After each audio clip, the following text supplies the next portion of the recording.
Okay, good evening. Thank you. I'm going to start speaking now.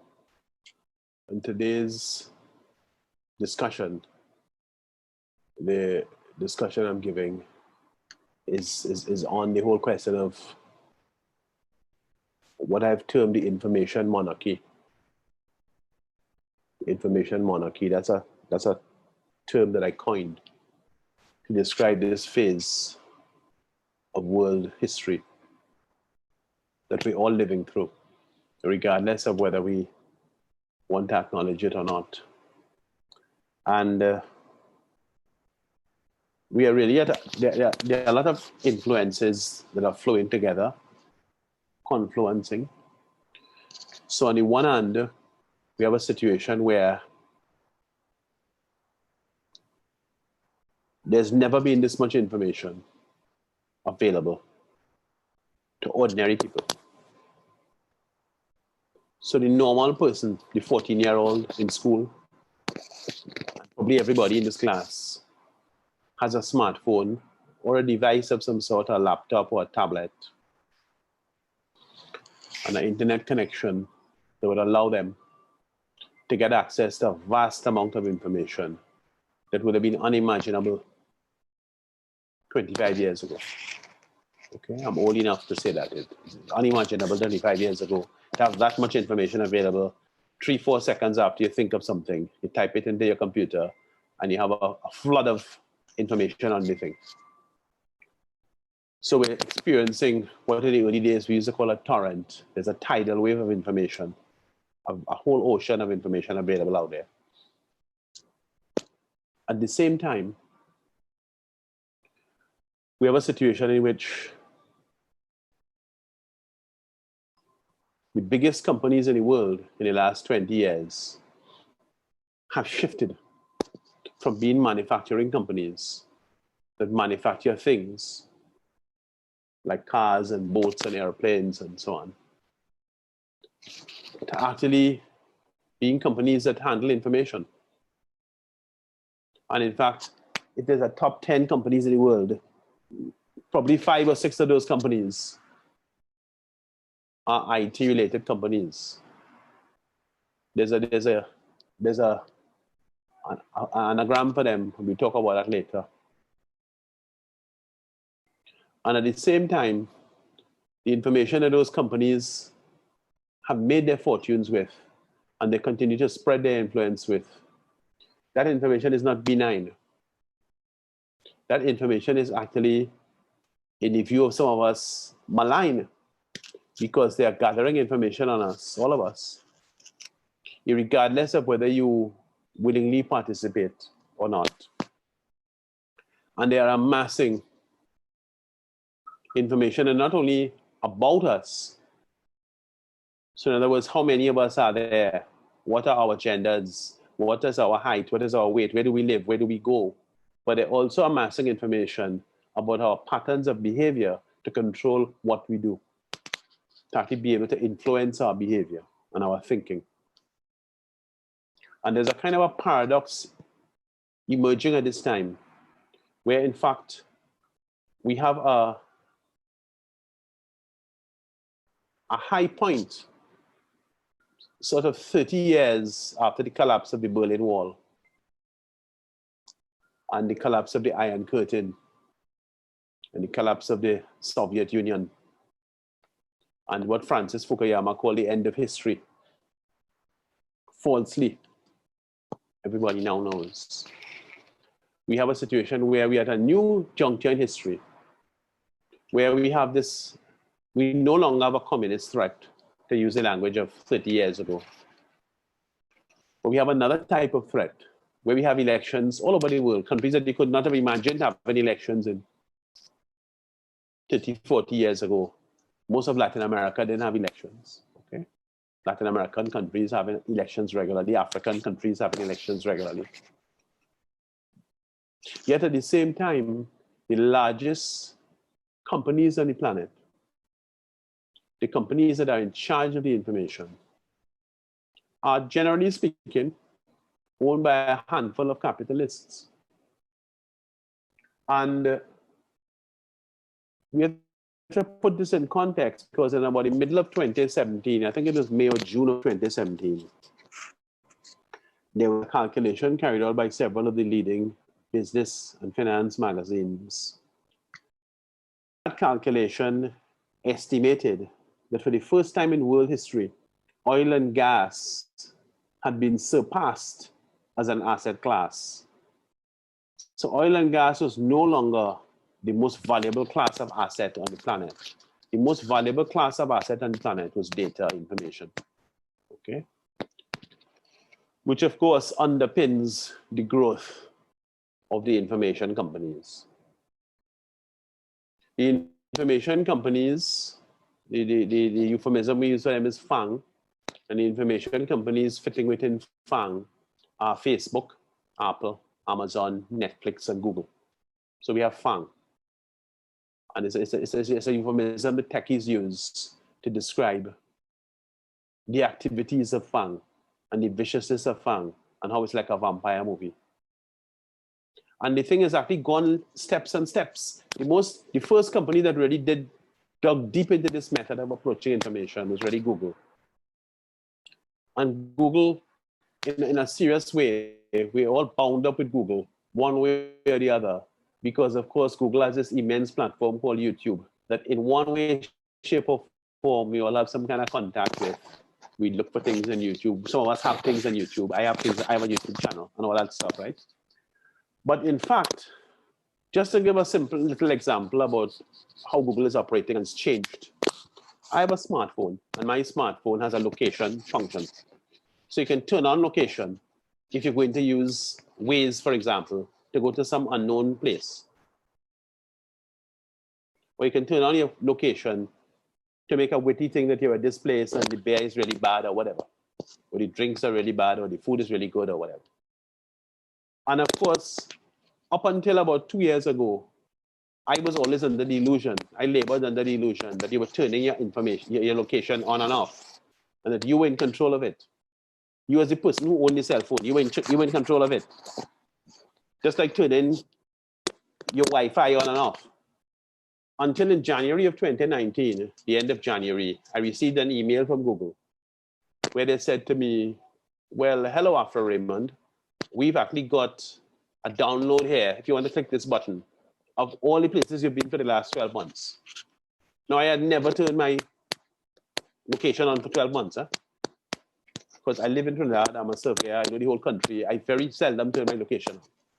So what was this about?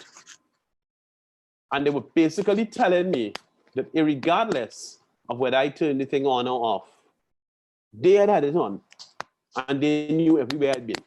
So out of curiosity, I hit the button to see what there was. I don't know if any of you have ever had that sort of email.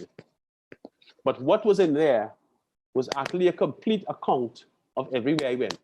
So if I went to Tom's house 17 times, they would have 17 times I went to Boogmul address.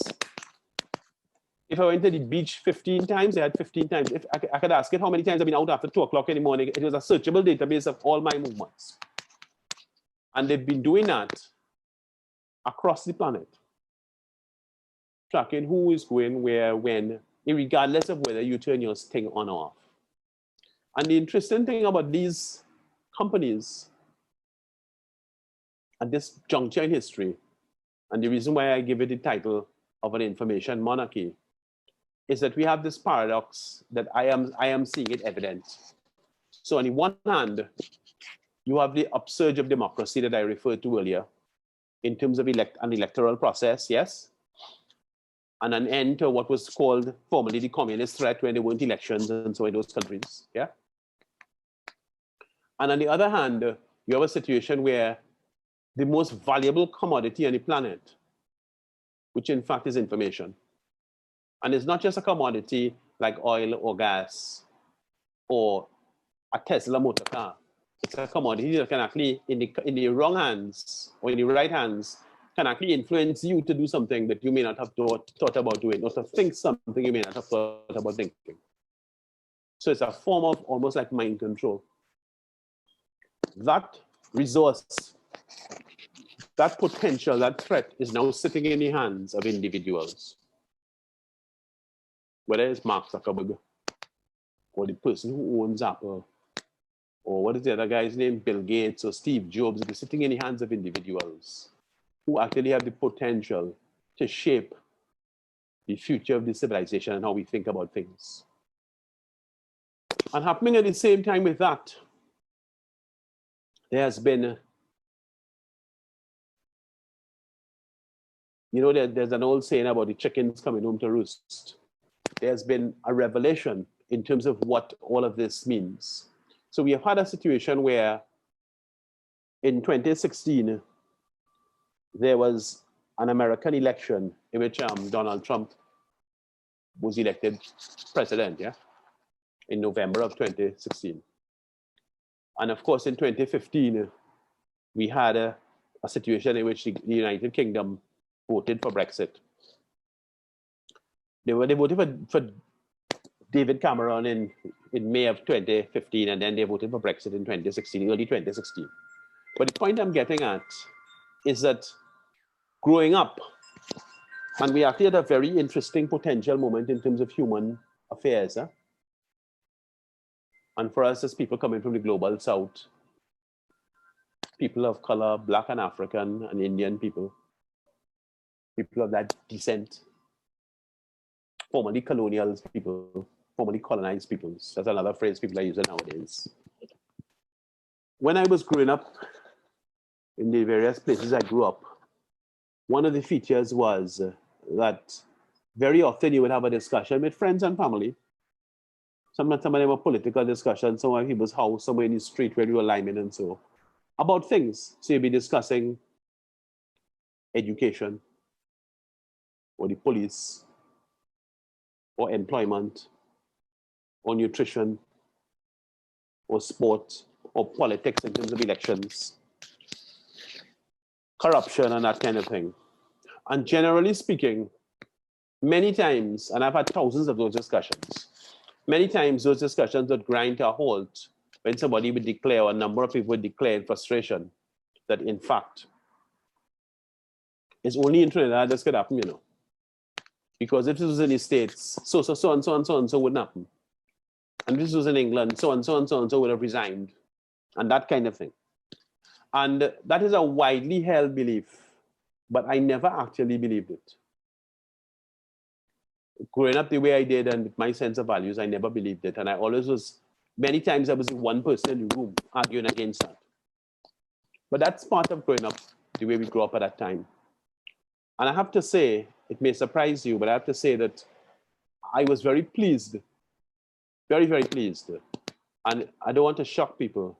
When England, United Kingdom voted for Brexit, and when America voted for Donald Trump, I was very pleased. Because for the first time in my lifetime, after years of being the only voice in the room speaking to this point, the first time in my lifetime, we had a situation in which we had proof, notwithstanding all the Afro-pessimism where we talk ourselves down. If this was in America, this wouldn't happen. And if this was in England, that wouldn't happen. For the first time, we had proof that English people and American people could do stupidness too. And not just a little bit of stupidness, on a massive scale. Because Brexit is going to ruin the United Kingdom. And the election of President Trump and his 4-year term has set America back in terms of its world leadership and so tremendously. So in both cases, for those countries, it was real stupidness. And it happened, interestingly, as a result of the information monarchy. In neither case was the victory a big thing. You go back and look at it. In neither case, it was a big thing. It wasn't any landslide. It wasn't like NAR. It was never 33-3. It was by a few percentages that Trump won the election. In fact, Hillary Clinton had 3 million more votes than him. And David Cameron didn't win the election by any big thing when he won that election in May of 2015.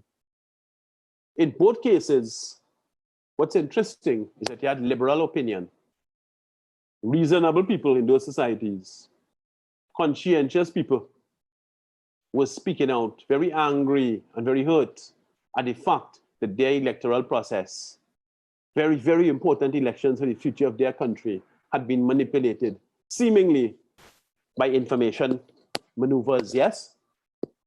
I think we call it, what's the name of the company? Cambridge Analytica was the reference to Trinidad and Tobago with Mrs. Prasad Bissessa and so on, okay?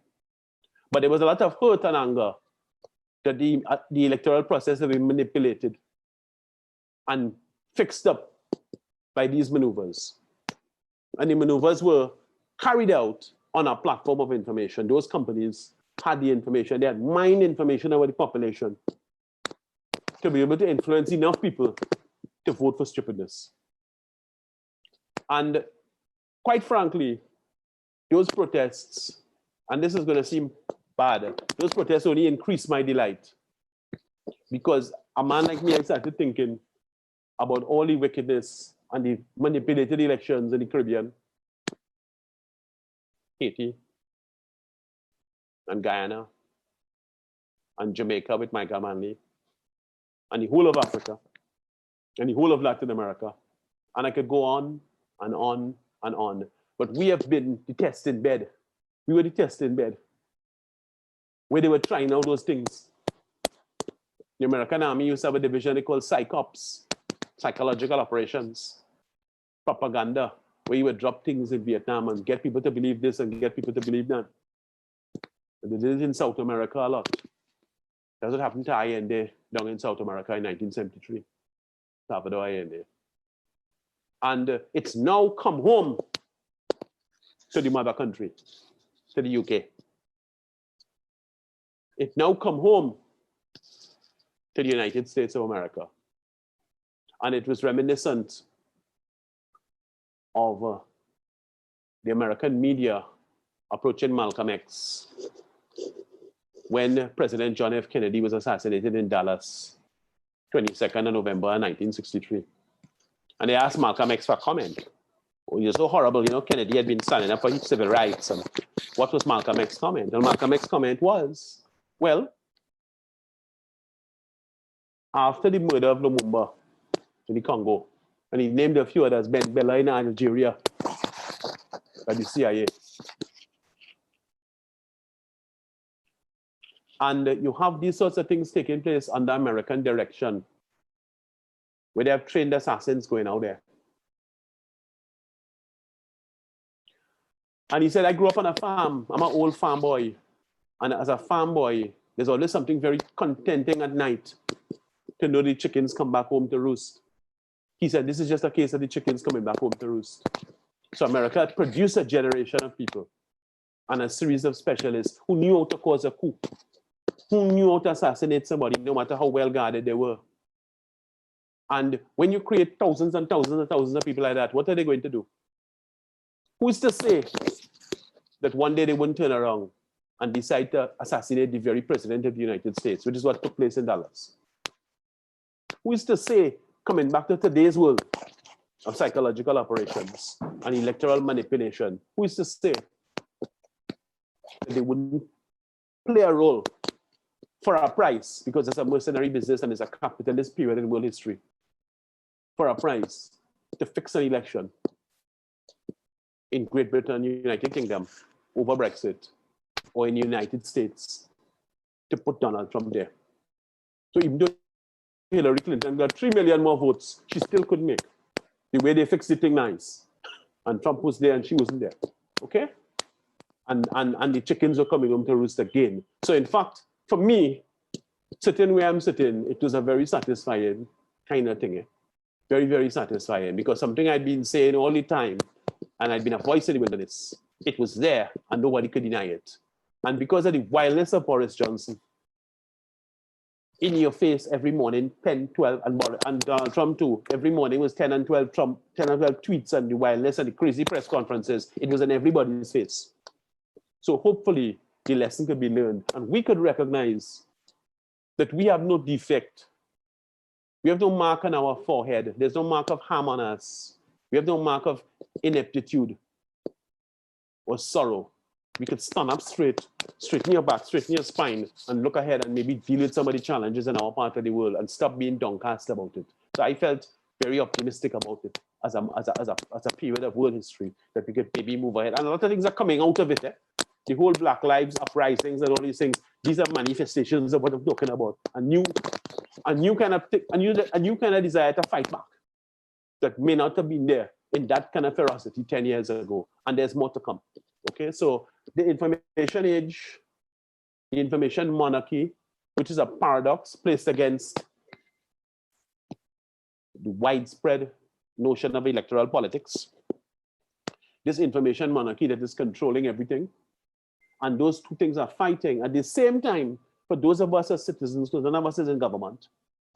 All are university postgraduate students. I'm speaking with you all this evening. None of us are ministers or anything. But for the first time in human history, it's never happened before. We have a chance to speak with each other all at once, to create our chat groups. So I could set up a web page, and somebody in Kenya could write me and tell me, but I was really interested, tell me more about this now in Trinidad. That couldn't happen before. Before a long time, we used to have 10 pals.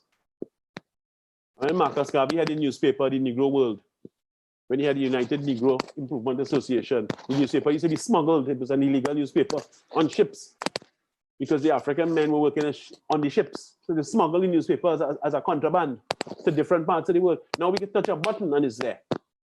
So in a kind of a way, and it's going to be a serious fight, there's everything to fight for.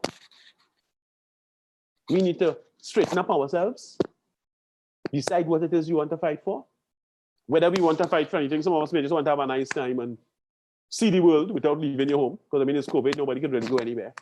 You can see the world without leaving your home. But we actually are at the juncture of a very pregnant moment in world history. That is my my opening statement for my first 25 minutes. Some of the features of the period deserve recalling. So let me map out some of the features of this period.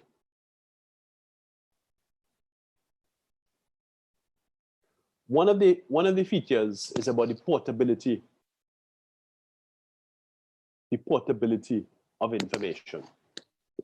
And the fact that privacy, as much as we'd like to think differently, privacy, it in a kind of a sense in the information world, it is a thing to have privacy, but in fact, it's no longer a thing. And we have examples. So we have Glenn Greenwald meeting up Edward Snowden, who worked for the NSA, a 27-year-old contractor for the NSA, National Security Agency, of the United States, who developed a conscience. He joined the military at 18. And 9 years later, he grew a conscience. You need to read the books, Permanent Record, and No Place to Hide, to see where that conscience grew from. Okay? And he decided enough was enough, and he was leaving. And he took a lot of information, a huge amount of information, ended up giving the information to Glenn Greenwald. And all of those guys have become sort of virtually fugitives now. There's Julian Assange with WikiLeaks. Julian Assange got the information from an American army, some very junior person. It's so interesting with these stories. It wasn't even a general or colonel or some big thing. I think the person might have been a private or a corporal, somebody called Bradley Manning, who has changed their sex, they've reassigned their gender. And now, I think the person is now called Chelsea Manning. But in fact, Bradley Manning is under imprisonment for like 200 or 300 years in America. They've given him the maximum, several life sentences. He will never get out. There's some speculation about whether President Trump will give him a pardon as one of his final acts. We don't know. And then, of course, there's Aaron Schwartz, who's another person. I'm giving you all names to look up people. And within the history of this information war, I call it a global information war. You know, we are taught in history about World War I between 1914 and 1918, and World War II between 1939 and 1945. And those are, we call them great European wars. Some of us call them the European tribal wars of the 20th century. But those wars have now been replaced by the global information war. We are in the middle of a global information war, whether we recognize it or not. It's thundering all around us. Okay? And the big battle is it possible to get people like Facebook and Apple and Amazon and Netflix and Google back in the box? Can we get them back in the box to behave like normal companies, to act like normal citizens? So for example, Amazon is a website that's brilliant. I go there all the time. 2-3 times a week. I spend a long time there. I no longer spend money on Amazon. I used to have a Kindle and buy books on Amazon. I think I no longer do so. Because Amazon, I discovered, maybe about 7, 8 years ago, they don't pay taxes. They have arranged their affairs that they don't pay any taxes. And if they pay the taxes next to nothing. They might pay less tax than me if I was working in the States as an individual. And I won't support that kind of piracy. So they're never going to see my money again. I will go on their website and look up a review for a TV or a book, but I'm not spending any money with them. And maybe they pluck in me a little bit when I go on their website. They pluck in little bits of information off of me and making a shilling from me. But I'm not putting my card through their system again. Okay, so we have decisions to make. Can we put those companies back in the box? Can we get them to behave as other companies do?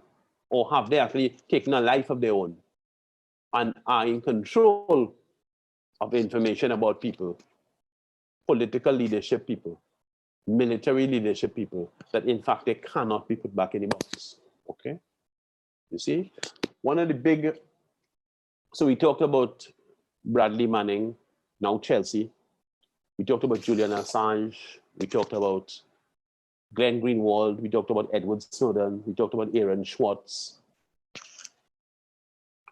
And one of the big mysteries, and I'm saying mystery facetiously, when we think about the information age, when we read No Place to Hide, which is Glenn Greenwald's book about the epic encounter with Edward Snowden, when you read No Place to Hide, that is a must read. If there's one book you read about all this, No Place to Hide is the one I recommend to you all as students and the people, scholars who might be interested in this area. No Place to Hide by Glenn Greenwald. It's not a big book, it's compact, and it is destined to be a classic in my opinion, like a book that 100 years from now people are still going to be talking about. Now, what you're actually getting is a sense that these people, the people who are running these companies, are intent on being able to control what people do, what people eat. I mean, Apple now own Whole Foods, and expanding and expanding and expanding to the point where they can actually call whatever shot they want. In the olden days, people like that were called pirates because they actually had ships and they had buccaneers and they had people like that. It doesn't work like that anymore. They have the British military and they have the American military working for them. Okay? When you read No Place to Hide, what you get to realize is that a lot of the stuff we believe, and earlier on I spoke about the thing with the location on your phone, when you turn the location on and off. A lot of stuff we believe, like for example, most of our laptops would contain, the author is Glenn Greenwald with 2 N's. I'll write it out for you. Yeah, a lot of stuff that we believe, like our laptops would have software that you call like a firewall to protect against viruses, and so virtually every laptop has it, and your cell phone probably has one too, and so on. And it's a kind of a form of protection. Some of us use VPNs and so on. And when you read No Place to Hide, what you got to realize is this. These companies that have set up these penetrating methods to get inside of our machines to see what we're really looking at, what we're really thinking, what we're clicking, what we're not clicking. So you might click it, but we might linger over the picture for 4 seconds, and then you go to another one. You click another one on the page, but you linger on that one for 4 seconds. They have all of that information. And understand something. The setup is so deep. People talk about the deep state like it's a fiction. The setup is so deep that in fact, the software companies, the McAfee's and those companies that are selling new things to protect the system, they are in bed with the American and British intelligence. And they have deals that when they develop a new software, something, the golden software, something number 7, and they offer you an upgrade, and you pay 79 US for it online as a firewall, there is a, what they call a backdoor. There's a backdoor that they have to put in the software. if they export any software anywhere in the world, they have to put a backdoor in the software and give the NSA the keys to the backdoor. So you sitting down in Trinidad, or in Liberia, or in Singapore, wherever you are, downloading the golden version X of this firewall to protect your system against threats, right? But if they take an interest in you, for whatsoever reason, they can just put the key in the lock and see everything that you're doing. And that is what has been going on. That's what No Place to Hide is about. That has been going on at a fantastic scale that is frightening.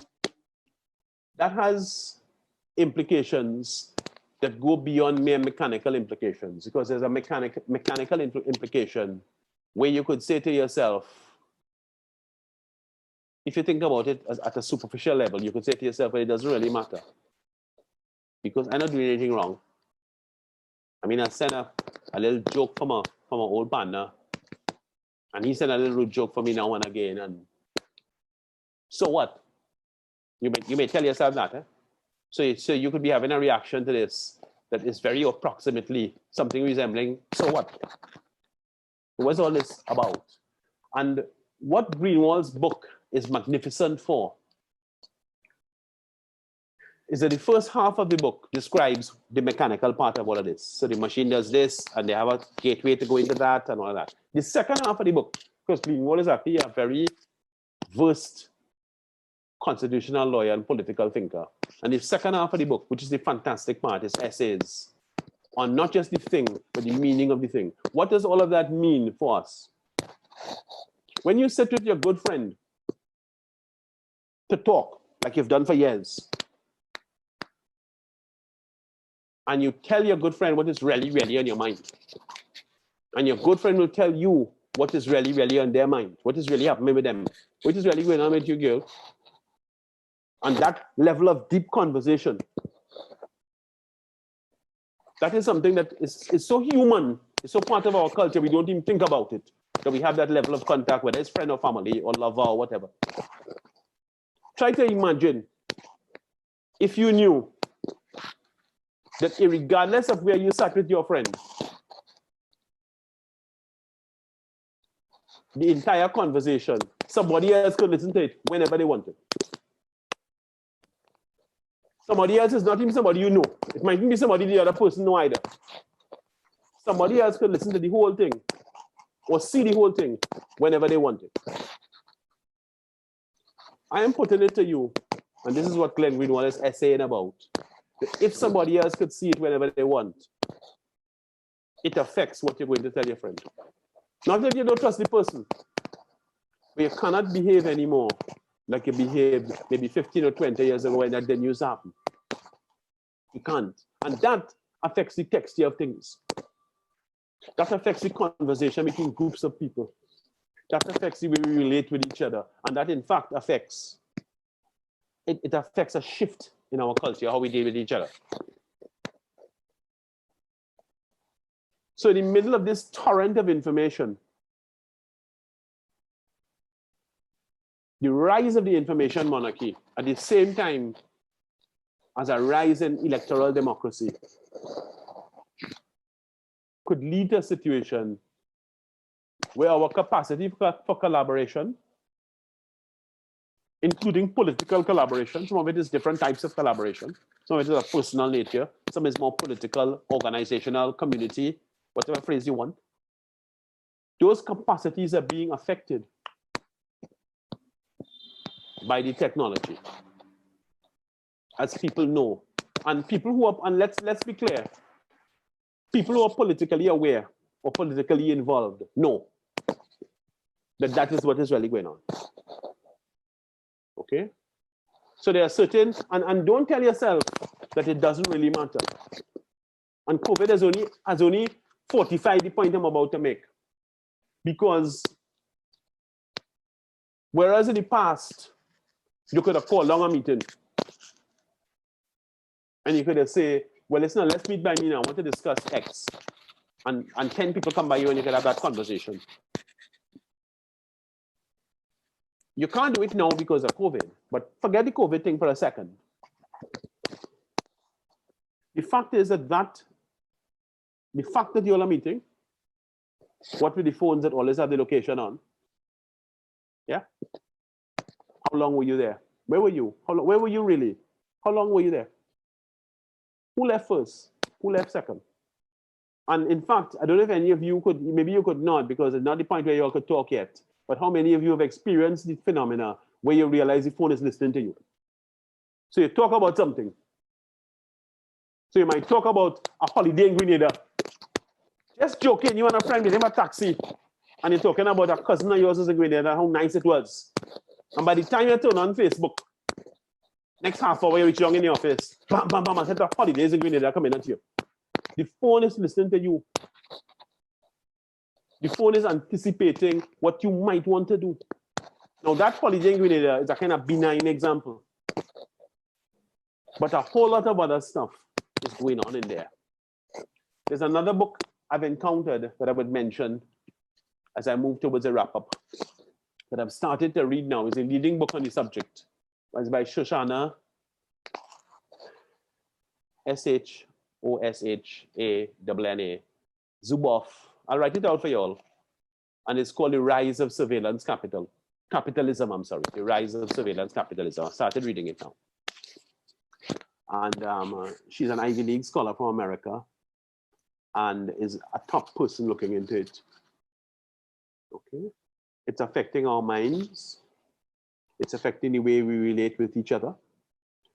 Another book I would mention to you, which I have read twice, at least twice, is by Nicholas Carr, C-A-R-R, and it's called The Shallows. And it deals with the subtitle to The Shallows is how the internet is affecting the way our minds work. And The Shallows is a thoroughly frightening, provocative, solid piece of work. But again, you all are doing your own self-directed research at postgraduate level, so you would decide what you're going to read and what you're not going to read. I'm mentioning a few things, okay? But this information era, I harken back to Malcolm X, the late assassinated Malcolm X, and Malcolm X always said the media is a very dangerous thing because the media could actually get you to actually hate somebody who's really, really your friend and love and admire somebody who's really, really your enemy. Now, I mean, when Malcolm X was saying those things, back in the day, if you'll ever see a video of Malcolm X talking and things, it was like real violence, eh? But as we proceed, because we're on a ship called time, and the ship is pushing forward, those of us who are still alive and we have our senses, we can look around and see what's happening and do a little reading and do a little reasoning like what we're doing this evening and talk and exchange ideas and challenge each other and so on. As we push forward, we see the sense in it. Okay? So it can actually get you to believe. And I am saying this not to slam the media, because in a kind of a sense, I'm a member of the media. I had a regular newspaper column for what, 15 years. I used to have my own TV show, all kind of thing. I'm not against the media, hostile to the media, or I'm not vexed to the media. But that thing is what it is. And a very different thing is taking place now in terms of how information is being assembled, pulled from us, and then given back to us. I like how the point about the people's cell phone listening to you resonated with people, because that's real. Eh? It was started off as a kind of joke a few years ago, but I think everybody has experienced it now. To a point is almost like a kind of, I don't want to be pejorative, it's almost like a kind of witchcraft or something. You say something, and when you go on the book or Google or Twitter or whatever, it's just there in your face. And it's like that old thing, there's a TV show, Bewitched, where the fella had discovered a little genie, and he would just be calling out something and she would just make it appear. You say apple pie, and she would have an apple pie in her hand. And it's like a corny TV show from the 60s when I was a kid, but it's all real now. So we're moving into a strange new world. Of course, there's plenty of things to discuss and plenty of things to question. I don't have any, beyond what I've said, I don't have any really, really settled position. You know, we have a situation where political people will lament the use of information to win an election. So for example, the PNM has made much of the Cambridge Analytica allegations against the People's Partnership and so on, yeah? A big thing was made out of it. I think there's been a couple. There's a movie on Netflix. There's a couple books and so on about it. And I always ask the question whether, in fact, any of the political creatures that we have in our country, the political leadership, could really resist that temptation. You know, I think somebody said once about they would sleep with the devil to get into power. I forget who it is right now, but somebody said that, and it was kind of memorable. And I don't know if the people we have running the country would actually have the moral fiber to say, no, I'm not. I don't want to know what if somebody offered to sell them stuff for $1 million US that could assist them to fix the thing right. I think they would do it. So it was Panda. Somebody reminded me. Yeah.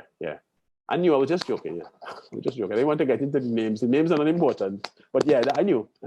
So that's it. I will wrap here for now. I thank you for your attention. And of course, I'll accept questions and we get have a discussion after this. So thank you.